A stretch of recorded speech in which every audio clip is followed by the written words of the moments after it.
அரசியலுக்கு வரணும்னு சொல்றது வேற, 21 வெற்றி பெற்று மக்கள் பணியாற்றணும்னு சொல்றது வேற.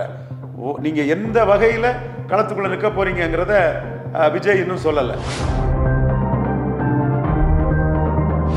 என்ட்ரி பண்ணாரு, அவர் என்ட்ரி பண்றத அனௌன்ஸ் பண்ணிட்டாரு. தன்னை பொசிஷன் பண்ணலங்கறேன். அவர் பொசிஷன் பண்ணானால குப்பனும் சுப்பனும் அவன் விருப்பப்படி இஷ்டம் போல 26 வரை எழுதிட்டு இருக்கலாம்.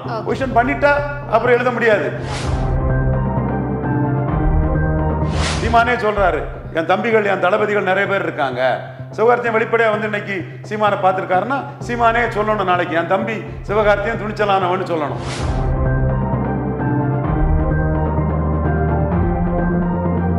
விஜய் வந்து இன்னைக்கு ஒரு முன்னணி நடிகர், மிகப்பெரிய ரசிகர் பலம் உள்ளவர், தீவிர ரசிகர் பலம் கொண்டவர். அது அவருக்கு ஸ்டேச்சர். சிவகார்த்திகேயன் அடுத்த ஜெனரேஷன்ல ஒரு முன்னணி நடிகர். நான் அப்பவே சசிகலா அம்மையார சொல்லுவேன், 0% சசிகலா அம்மையார். இந்த வீடியோவை உங்களுக்கு வழங்குபவர்கள் Paces Pay, secure digital payments with multiple features and great success rate. சிறப்பு விருந்தினர் அரசியல் திறனாய்வாளர் ரவீந்திரன் துரைசாமி. வணக்கம் சார், எப்படி இருக்கீங்க சார்? நல்லா இருக்கு. விஜய், நடிகர் விஜய் வந்து கடந்த முறை வந்து கட்சி ஆரம்பித்ததுமே யாருக்கும் ஆதரவில்லை, 26ல் தான் தேர்தல் அப்படின்லாம் சொல்லியிருந்தாரு. ஆனால் கடந்த முறை வந்து இது வந்து நாம் தமிழருக்கு சாதகமாக இருந்தது. அந்த ஒரு சிங்கிள் ட்ராக் மியூசிக் வெளியாகி இவங்க தரப்புல இருந்தும் ஒரு மறுப்பு தெரிவிக்கப்படலைங்கும் போது அதை அவங்க அப்படியே எடுத்துட்டு போயிருந்தாங்க. இந்த முறை வந்து யாருக்கும் ஆதரவு கிடையாது அப்படின்னு ஒரு அறிவிப்பை வெளியிட்டிருக்காரு. இந்த அறிவிப்பை வெளியிடுறதுக்கு என்ன காரணமா இருக்கும்? கடந்த முறை அவர் டைரக்டா யாருக்கும் சொல்லல. இது கோட் படத்துக்கு மைக் படத்தை போட்டு ஒரு விளம்பரத்தை கொடுத்திருந்தாரு. அது நாம் தமிழர் சின்னமான மைக் சிம்பல் தான். அது சீமானுக்கு ஒரு பெரிய பூஸ்ட். ஏன்னா விவசாய சின்னத்தை இழந்து மைக் சின்னத்தை பப்ளிசிட்டி பண்ணதுக்கு சீமான் கடுமையாக போராடிட்டு இருக்கும்போது விஜய் கொடுத்தது ஒரு ஹெல்பிங் ஹேண்டு தான். அந்த ஹெல்பிங் ஹேண்டு வந்து விஜய் சீமானுக்கு கொடுத்ததும் நாம் தமிழர் ஆட்கள் வந்து விஜயை பாராட்டி அந்த மைக்கு விஜய் சப்போர்ட் பண்ணியிருக்காங்க மாதிரி பண்ணாங்க. விஜய் தரப்புலேருந்து அதுக்கு எந்த விளக்கமும் கொடுக்கப்படலை. இப்பொழுது வந்து விஜய் தரப்பு வந்து நடுநிலைன்னு சொல்லியிருக்கிறாங்க. காரணம், அந்த எலெக்ஷனில் சீமான் எப்படியும் தமிழக அளவில் கொஞ்சம் ஏறி வருவாருன்னு நினச்சிருக்கலாம். இப்போ தமிழக அளவில் சீமான் 8% எடுக்கும்போது இங்கே 5% கீழே தான் எடுத்திருக்கிறாரு. ஸோ இங்கே வந்து ஒரு போலரைசேஷன் நடக்கக்கூடிய ஒரு இடம். 1 இயர் நான் 1 இயர் போலரைசேஷனில் ஒரு மையம் விக்கிரவாண்டி. ஸோ அந்த போலரைசேஷன் நடக்கக்கூடிய தர்மபுரியில் சீமான் 5% தான் எடுத்தார். போலரைசேஷன் இந்து கிறிஸ்டின் போலரைசேஷன் நடந்த கன்னியாகுமரியில் சீமான் 5% தான் எடுத்தார். ஆனால் ஆறுதல் பரிசு ரெட்டையிலை தாண்டி போயிட்டார். அப்போ விஜய் தரப்பு அவங்களோட அரசியல் ஆலோசகர்கள் வந்து இங்கே சீமான் வந்து செல்வாக்கு குறைவாக தான் இருக்குது. அப்போ இங்கே மைக்கை போட்டு விளம்பரம் கொடுத்தா அது விஜய் ஆதரிச்சும் இவ்வளவுதாங்கிற மாதிரி சொல்லுவாங்க தொடர்ந்து. அதனால இந்த இடத்துக்குள்ள நம்ம நடுநிலை வச்சுட்டு போறதே பெட்டர்னு அவங்க ஒரு முடிவு எடுத்திருக்கலாம். அது விஜய்க்கு முடிவு. விஜய் தன்னை இன்னும் பொசிஷன் பண்ணலை. பிரைமரி போல்ஸா சபார்டினேட் போல்ஸான்னு பொசிஷன் பண்ணலை. நான் 2021 ஐயா S.A. சந்திரசேகர் கேட்டேன், உங்க மகனை பொசிஷன் பண்ணி காட்டுங்கன்னு கேட்டேன். அரசியலுக்கு வரணும்னு சொல்றது வேற, 21 வெற்றி பெற்று மக்கள் பணியாற்றணும்னு சொல்றது வேற. நீங்க எந்த வகையில களத்துக்குள்ள நிற்க போறீங்கங்கிறத விஜய் இன்னும் சொல்லலை. அதுல அவர் வந்து மூடு மந்திரமா தான் அதை கொண்டு போயிட்டு இருக்கிறார். நான் தான் அதை கொஞ்சம் நம்ம நுணுக்கமா பார்ப்போம். கமலஹாசனும் பொசிஷன் பண்ணலன்னு சொல்லும் போது கமலஹாசனை நம்ம விமர்சனம் வச்சோம். தனிப்பட்ட முறையில் கமலஹாசன் வந்து நாட்டுக்காக தியாகம் பண்ணி எவ்வித பலனும் அடையாத ஒரு குடும்பத்தை சேர்ந்தவர்களும் அவர் மேலே மரியாதை உண்டு, அந்த ஃபேமிலி சென்ட்ரிக்கா. பட் அவர் பொசிஷன் பண்ணலைங்கும் போது கமலஹாசனை கடுமையாக நம்ம விமர்சனம் வச்சோம். அப்போ தான் கடைசியாக தான் அவர் கமலஹாசன் பொசிஷன் பண்ணார். டிவி பெட்டியை உடைச்சி திமுக வேண்டாம் அண்ணா திமுக வேண்டான்னு அந்த பொசிஷனிங்கை பண்ணார். விஜய் இன்னும் தன்னை பொசிஷன் பண்ணலை. ஓகே, நாள் இருக்குது. அவரை பற்றிய டாக்கு வரட்டு, அவரை பற்றிய வதந்திகளும் செய்திகளும் வர்றது அவருக்கு பாப்புலாரிட்டி. ஒரு நடிகருக்கு அது பாப்புலாரிட்டி வரட்டு, வந்த முறை நம்ம பொசிஷன் பண்ணிக்கலாம். அவர் பொசிஷன் பண்ணிட்டாருன்னா இந்த கேசிய செய்திகள் வராது. அவர் பிரைமரியா சபார்டினேட்டான்னு 1000 செய்தி ஆளுக்கு எழுதிட்டு இருப்பாங்க. எதுனாலும் 2026 தேர்தல் தேதி அறிவிச்ச பிறகு தான் உண்மை என்னன்னு தெரியும். விஜயை பொறுத்தவரை அவர் பொசிஷன் பண்ணாதான் தெரியும்.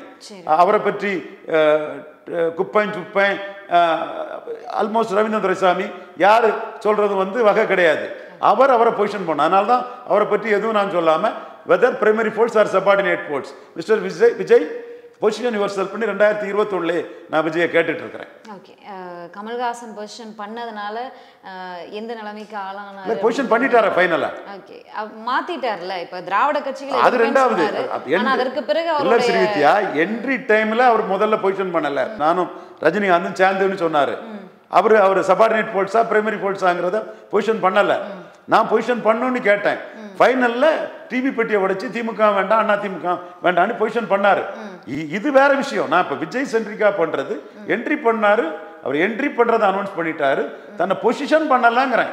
அவர் பொசிஷன் பண்ணனால குப்பனும் சுப்பனும் அவன் விருப்பப்படி இஷ்டம் போல 26 வரை எழுதிட்டு இருக்கலாம். பொசிஷன் பண்ணிட்டா அப்புறம் எழுத முடியாது. குப்பனும் சுப்பனும் பாண்டேயும் இஷ்டம் போல எழுதிட்டு இருக்கலாம். சரி, ஓகே. விழுப்புரம் பகுதியில் தமிழக வெற்றி கழகத்தின் தலைவர் விஜயுடைய ஃபேன்ஸ் அதிகம். 26 எலெக்ஷனை நம்ம சந்திக்க இருக்கோம். அதற்கான ஏற்பாடுகளில் டிவிக்கே ரொம்ப முழு ஈடுபாடும் நடந்துட்டு இருக்காங்க. அப்படி இருக்கும்போது இந்த இடைத்தேர்தலில் நம்ம இப்படியே விட்டோம் அப்படின்னா நாம் தமிழருக்கு சாதகமாகவே போயிடும். அது நமக்கு பின்னாடி பிரச்சனையாக இருக்கும். நம்ம இப்பயே நம்மளுடைய நிலைப்பாடு அறிவிச்சிடணும் அப்படிங்கிற ஒரு தரப்பில் அறிவிக்கப்பட்டிருக்கிறதுங்கிறது அவங்களுடைய தரப்புல இருந்து நம்ம பேசக்கூடிய நபர்கள் இருக்கலாம். விஜய், சசிகலா அம்மையார், தீபா ஜெயக்குமார், சிவகார்த்திகேயன், அஜித் இவங்க யாருமே பலம் நிரூபிக்காதவங்க, ஸ்டேச்சர் உள்ளவங்க. ஜெயலலிதா ஜெயலலிதாவோட உயிர் தோழி சசிகலா அம்மையார், பெரிய ஸ்டேச்சர் உள்ளவங்க, 30 வருஷ தோழி, அந்த பெரிய ஸ்டேச்சர் அது. அதே மாதிரி விஜய் இன்னைக்கு ஒரு முன்னணி நடிகர், மிகப்பெரிய ரசிகர் பலம் உள்ளவர், தீவிர ரசிகர் பலம் கொண்டவர், அது அவருக்கு ஸ்டேச்சர். சிவகார்த்திகேயன் அடுத்த ஜெனரேஷன்ல ஒரு முன்னணி நடிகர், அவருக்கு ஒரு பெரிய ஸ்டேச்சர் இருக்குது. அஜித் விஜய்க்கு ஒரு போட்டியாளர்னு பேசப்பட்ட நடிகர், அவருக்கு ஒரு ஸ்டேச்சர் இருக்கு. இவங்க யாருமே பலம் நிரூபிக்காதவங்க. நான் அப்பவே சசிகலா அம்மையார சொல்லுவேன், 0% சசிகலா அம்மையார். தட் மீன்ஸ் அவங்களோட பிட்டர் கிரிட்டிக்கு நம்ம கவர்னர் வரமாட்டாரு, என்ன பாலசுப்ரமணிய ஆயத்தனும் தினத்தந்தி பாலசுப்ரமணிய ஆயத்தனும் இந்தியன் பிரஸ் சந்தாலியாவா அவரும் சசிகலா அம்மையாருக்கு பூச்செண்டு கொடுக்கும்போது மோடியை நம்பி இந்த ரவீந்திர சாமி சொன்னான் கவர்னர் வரமாட்டாருன்னு சொன்னான். ஆகஸ்ட் 15 சசிகலா விடுதலை இல்லைன்னு சொன்னேன். இது சுப்பிரமணிய சாமி, குருமூர்த்தி, ரங்கராஜ் பாண்டே அத்தனை பேர் கருத்தையும், பொன் ராதாகிருஷ்ணன் அத்தனை ஒரு கருத்தையும் முறியடிச்சு பிஜேபி இன்க்ளூசிவ் அலையன்ஸுக்குள்ள சசிகலா அம்மையார் வர முடியாதுன்னு சொன்னேன். பட் அவங்களோட பிட்டர் கிரிட்டிக் தான். பட் அவங்க பெரிய ஸ்டேச்சர் உள்ளவங்கிறத நான் இன்னைக்கும் மறுத்து பேசலை. பலம் நிரூபிக்கலாம், மற்றவங்க அவங்களை ஏற்றுக்கலாம். அதெல்லாம் 26ல் தான் தெரியும். ராகவா லாரன்ஸ் மாற்றம்னு ஒரு அமைப்பை தொடங்கி அவர் சில உதவிகள்லாம் பண்ணிட்டு இருக்காரு. சிவகார்த்திகேயன் தன்னுடைய ரசிகர் கூட்டத்தை இயக்கமாக மாற்றிருக்காரு. இவங்களுடைய பிளான்ஸ்லாம் என்ன? மாற்றம் அமைப்பினர் இந்த பாலா பாலாவும் லாரன்ஸ் அவர்களும் நடிகர் விஜயிடம் பேச்சுவார்த்தை நடத்திட்டு இருப்பதா சொல்லப்படுது. சிவகார்த்திகேயன் வேறொரு இடத்துல பேச்சுவார்த்தை நடப்பதா சொல்லப்படுது. என்ன நடக்குது? சொல்லப்படுது, நம்பப்படுதுங்கிறத 26 வரை முட்டைச்சாத்தான் குட்டையில விழுந்தான்னு வதந்திகளை பரப்பவங்க பரப்பிட்டு இருக்கலாம். வதந்திகளை பரப்புறது ரவீந்திர சாமிக்கு வேலை இல்லை. சிவகார்த்தியும் சீமானை போய் பார்த்துருக்கிறார்.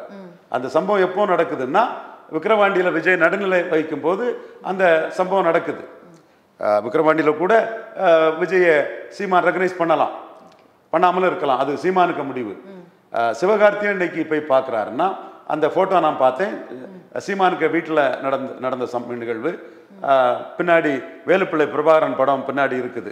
அதில் சிவகார்த்தியன் கையில் வச்சிருக்கிறது சீமானுக்கு மகன், இன்னொரும் சீமானுக்கு மகன் தான். சீமானோட 2 மகன்களோட சீமானோட சிவகார்த்தியன் இருக்கிறாருன்னா இன்றைக்கு சூழ்நிலை சிவகார்த்தியன் மிகவும் துணிச்சலான ஒரு நடிகர், ரொம்ப போல்டான ஒரு நடிகர் சிவகார்த்தியன்.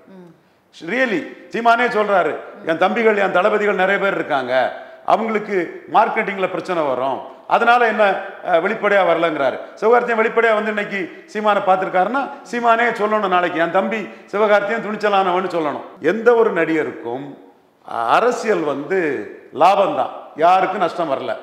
பேரறிஞர் அண்ணா பெருந்தகைய மக்கள் தலைவர் எம்ஜிஆர் பேக் பண்ணதுல அவருக்கு பெரிய மினிமம் கேரண்டி கிடைச்சி. அப்படி ஒரு மினிமம் கேரண்டி அவருக்கு கிடைச்சதுனால தான் எக்ஸ்ட்ராடினரி டேலண்டட் மிகப்பெரிய கலைஞனாக இருந்த சிவாஜி கணேசன் கூட எம்ஜிஆருக்கு ஒரு மினிமம் கேரண்டி வளருங்கட்சியான திமுக வச்சு கிடைக்குது. நம்மளும் ஒரு அரசியல் கட்சியில், நடிகனுக்கு அரசியல் வேண்டான்னு சொன்ன சிவாஜி கணேசன் தேசியத்தையும் தெய்வீகத்தையும் படங்களில் கொண்டு வந்த எங்கள் அண்ணன் சிவாஜி கணேசன் அரசியலுக்கு வரார். ஸோ எல்லா நடிகருக்குமே ஒரு பலமுள்ள தலைவர் பின்னாடி நிற்கிறது லாபம் தான்.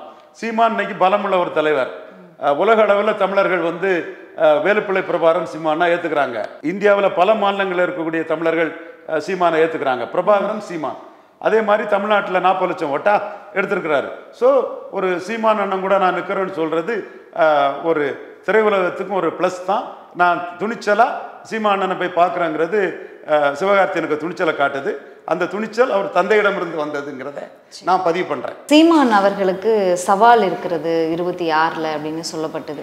நடிகர் விஜய் வராரு அப்படின்னு ஒரு ஆரம்பம் கிளம்பிச்சு. அதற்கு பிறகு நானும் விஜயும் சந்தித்தோம், மீட்டிங் பேசினோம், ரகசிய சந்திப்பு நடந்தது அப்படின்னு பல்வேறு விஷயங்கள் பேசப்பட்டது.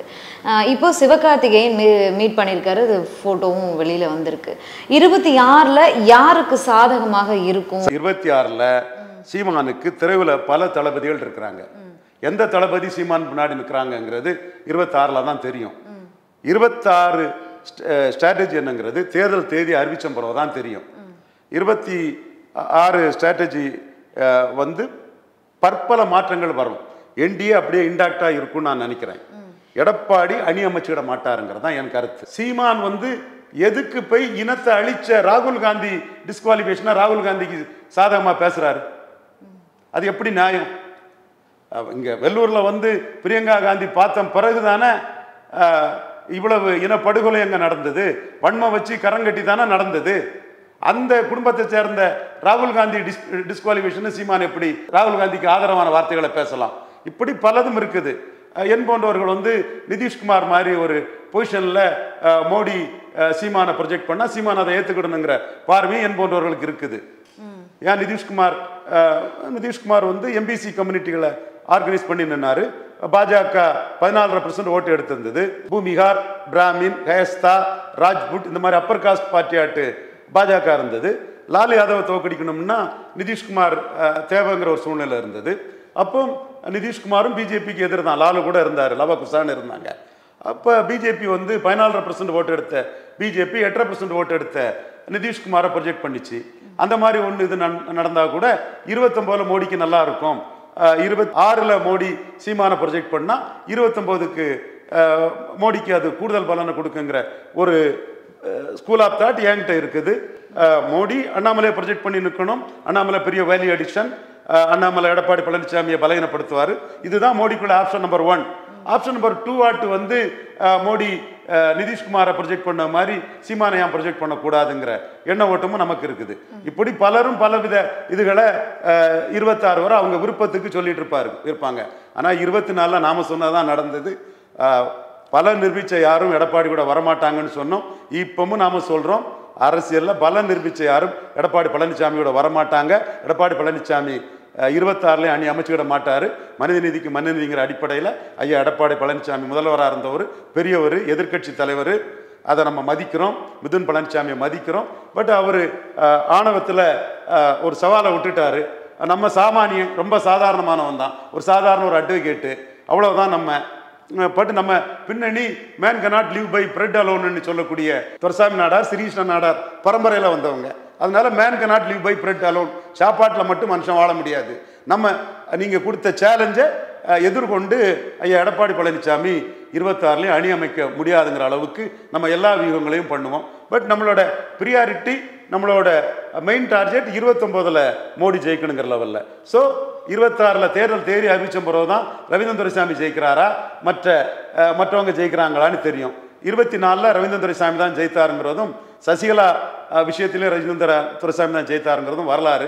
பார்ப்போம். கடவுள் அருள். நம்மளும் நம்ம பணிகளை நியாயமா நாணயமா வெளிப்படையா செய்வோம். நன்றி சார், நிறைய விஷயங்களை பேசியிருக்கோம். மீண்டும் சந்திக்கலாம். நன்றி. இந்த வீடியோ உங்களுக்கு பிடிச்சிருந்தா லைக் பண்ணுங்க, ஷேர் பண்ணுங்க, கமெண்ட் பண்ணுங்க. மறக்காம OH தமிழ் சேனலுக்கு சப்ஸ்கிரைப் பண்ணுங்க.